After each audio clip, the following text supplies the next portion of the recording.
Episode 3 film Squid Games ini dimulai dengan detektif Jungwoo yang sedang mengikuti para staf yang membawa para peserta ke suatu pelabuhan. Ia akhirnya memarkirkan mobilnya.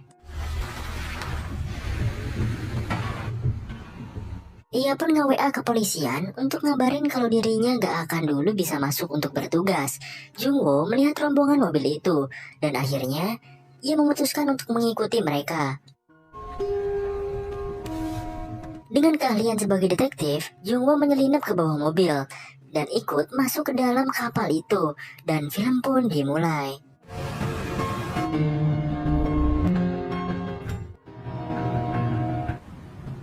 Kembali kepada Jungwoo yang berhasil menyelinap ke dalam kapal itu, terlihat para staf mulai memeriksa para pemain dan menjalankan tugas-tugasnya.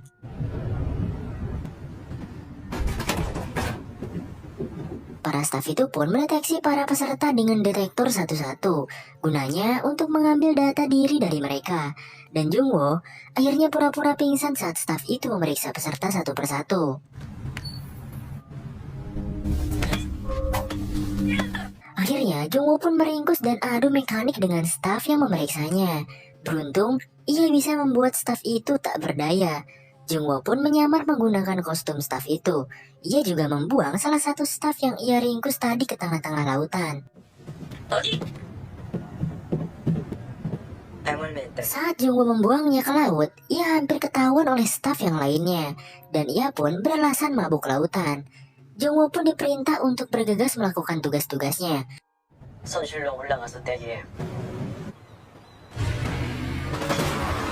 Kapal pun telah sampai di sebuah pulau.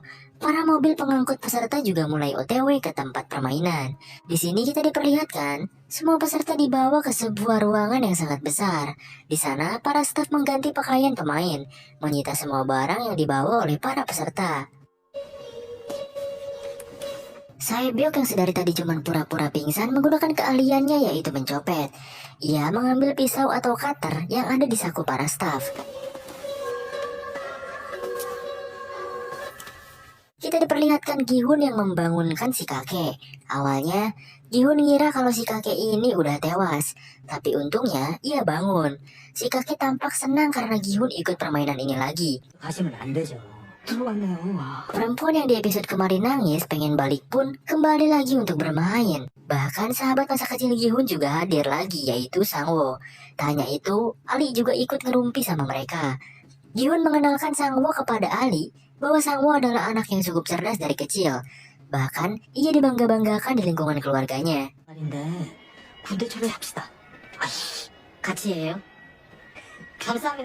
Mereka pun akhirnya memutuskan untuk membuat grup atau tim yang berisikan Gi-hun, Sang-woo, Ali, dan juga si kakek. Kemudian di sisi lain, Bang Jabrik lagi ngajak Saebyok untuk gabung ke kelompoknya.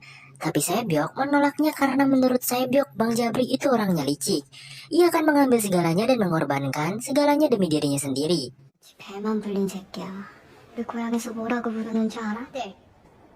Lalu datanglah si wanita ini. Ia bernama Miryong.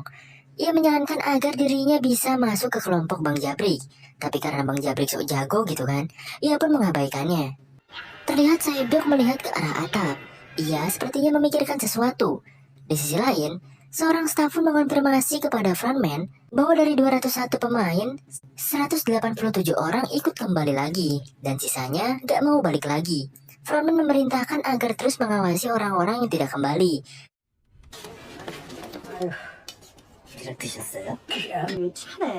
Tim Gi-hun pun diberikan nasi kotak satu persatu. Mereka berempat pun saling bercanda satu sama lain. Akhirnya, Gi-hun memulai ke topik selanjutnya. Ia bertanya kira-kira untuk tantangan permainan apa yang akan dimainkan selanjutnya.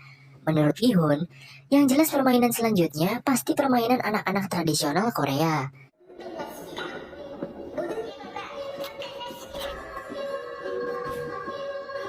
Singkat cerita, diperlihatkan para staf yang mulai memasuki kamarnya masing-masing. Jungwoo kebingungan mencari kamar pemilik identitas yang ia bunuh. Beruntung, ia bisa menemukannya. Saat Jungwoo hendak masuk, tetangganya pun malah melihat ke arah Jungwoo dengan curiga. Karena Jungwoo seperti berlagak kebingungan gitu. Setelah masuk kamarnya, Jungwoo membaca aturan di sana. seperti tetap memakai topeng saat di luar ruangan, bicara tanpa izin, dan dilarang keluar ruangan tanpa izin. Di ruangan yang kecil itu juga ada CCTV.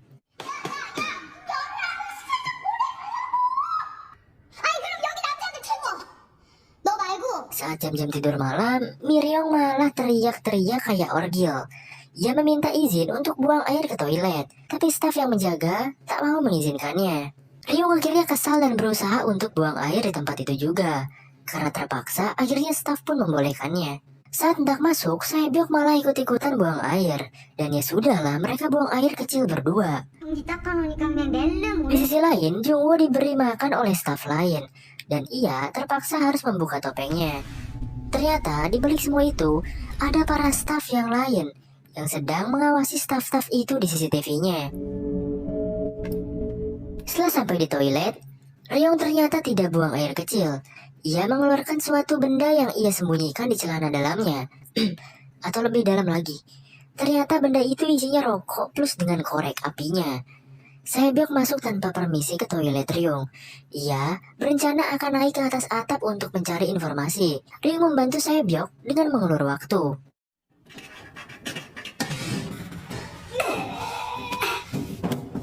Di atap, ia melihat para staf yang sedang memasak. Ternyata mereka sedang melelehkan banyak gula.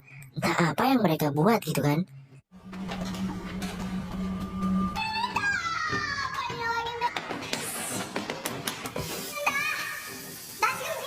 Ryung pura-pura sembelit, tapi karena sudah melewati batas waktu, staf itu pun masuk dengan paksa dan membuka toilet Ryung.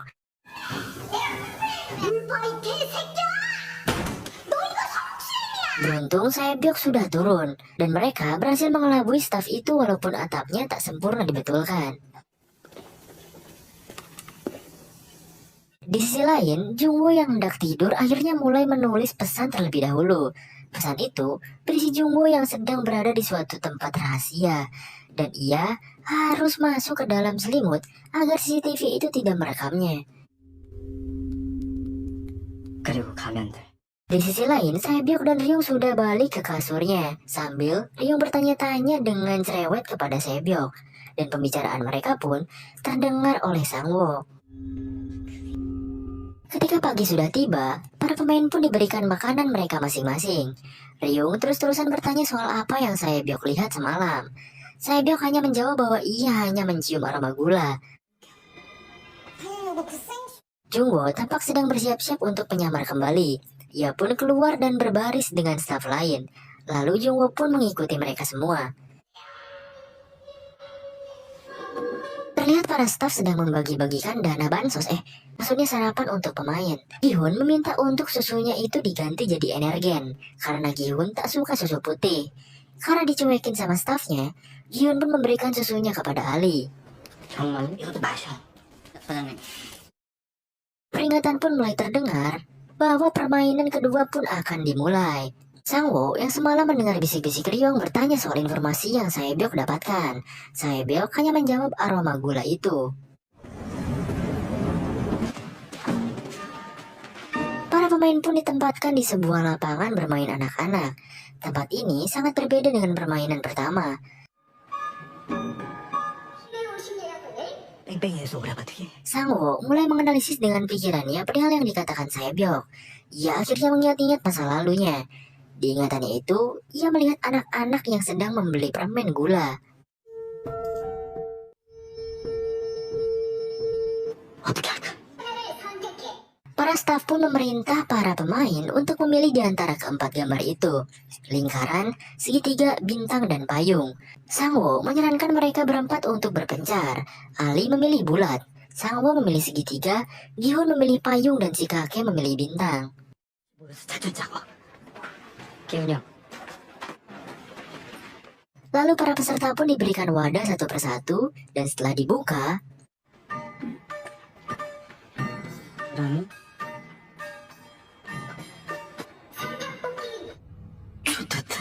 ternyata benar saja perkiraan Sangwoo. Isinya adalah permen gula. Setiap pemain diberikan gambar sesuai pilihan mereka, dan mereka harus membuat gambar dari gula itu terpisah dari bagiannya yang lain dengan jarum yang sudah disediakan. Sialnya, Gihun malah memilih payung di mana payung akan jauh lebih sulit dari yang lainnya. Permainan pun dimulai. Mereka semua berusaha memisahkan bentuk gambar dari gula-gula itu dengan fokus. Jika mereka gagal, mereka akan ditembak mati oleh staf. Atau jika mereka belum selesai sesuai waktu yang ditentukan, mereka akan ditembak mati juga. Saebok yang dapat segitiga mulai fokus mengerjakannya. Bahkan, Sang Wo pun berhasil memotek sisi dari segitiga itu dengan jantung yang sangat berdebar-debar. Ali juga berusaha sedikit demi sedikit memotek bagian sisi dari gula itu. Bahkan si kakek, dengan gemetarannya, ia berusaha menipiskan garis bintang dari gulanya. Bahkan Hyun dengan paniknya berusaha serupa. Ia memotek sedikit demi sedikit dengan sangat-sangat gugup dan gemetar. Bahkan staf pun memperhatikannya.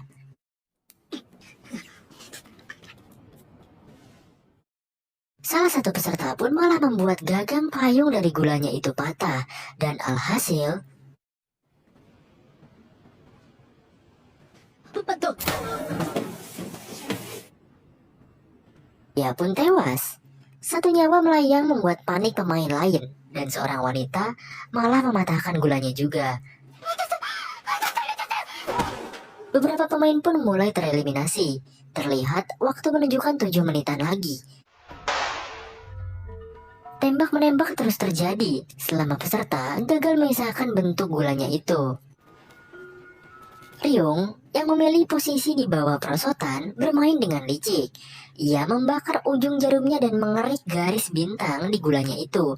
Sedikit demi sedikit merasa lebih nyantuy karena bermain licik tentunya. Ia memperhatikan si Bang Jabrik yang udah malu-maluin dirinya yang lagi kesusahan dengan gulanya itu.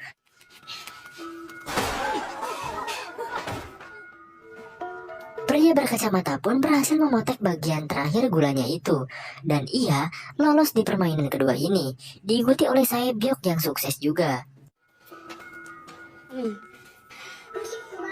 Ali akhirnya berhasil membuat lingkaran dari gula itu, walaupun ia tak percaya bisa melakukannya. Permainan terus berlanjut di mana yang berhasil dan tereliminasi tetap selalu berdampingan. Di sisi lain, Jungwoo yang sedang menyamar dideteksi oleh staf lain. Staf itu menanyakan apa tugas Jungwoo. Jungwoo bingung mau jawab apa gitu kan. Akhirnya staf itu pun menegaskan kalau Jungwoo bertugas membersihkan mayat setelah permainan. Dan setelah selesai bertugas, staf tadi ingin berbicara serius soal kebingungan Jungwoo. ゲーム끝날 때까지 여기 있어.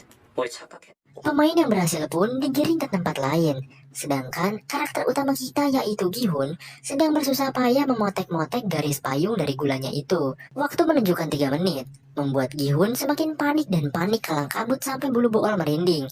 Sehingga ia pun mengeluarkan keringat di mana keringat itu menetes ke gula yang ia pegang. Ia pun sadar bahwa gula jika terkena air akan larut, bahkan gula yang sudah beku seperti permen ini akan mudah menipis karena air. Uniknya lagi, garis payung di gula itu pun lebih tebal dari sisi gula yang lainnya. Sehingga, Hyun pun menjelati gula itu agar mempercepat penipisan. Ryung tampaknya cukup berhasil dan membuat bintang sempurna dengan api dan kecurangan yang ia lakukan. Ia dengan santai menyerahkan hasilnya itu kepada staf dan memakan hasilnya itu dengan santuy. Bang Jabrik yang lagi panik-paniknya malah melihat korek api Ryung jatuh di sisinya. Ryung memberi kode untuk menggunakan korek itu, dan Bang Jabrik langsung memungutnya dan menggunakan korek itu seperti Ryung. Sedangkan Gihun masih terus-terusan menipiskan gulanya. Peserta yang lain tampak heran dengan kelakuan Gihun.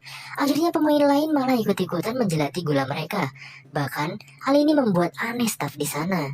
Waktu menunjukkan 50 detik lagi, Bang Jabrik berhasil memisahkan gulanya itu. Begitu juga dengan kakek yang cukup baik tanpa kecurangan dalam bermain, dan membuatnya lega. Waktu tinggal beberapa detik terakhir, Gihun terus menjelati gulanya hingga tipis, tapi akhirnya...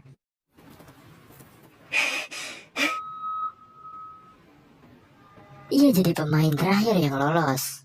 Salah satu pemain sangat-sangat panik. Waktu sudah habis, dan ia menutup hasil karyanya itu. Staf meminta membuka tangannya, dan ternyata Nomor yang ia buat patah. Saat hendak membunuh peserta itu langsung menusuk wajah staf dengan jarum dan mengambil pistol staf itu. Ia pun menembak staf yang lain dan membuat staf itu jadi tawanan. Hal ini membuat frontman harus turun tangan. Orang-orang yang tidak tepat waktu pun langsung ditembaki oleh para staf dan membuat panik orang-orang di luar. Para staf pun mengarah ke pria ini. Pria ini menodongkan dan memerintah staf yang ia tawan membuka topengnya agar pria itu bisa melihat wajahnya.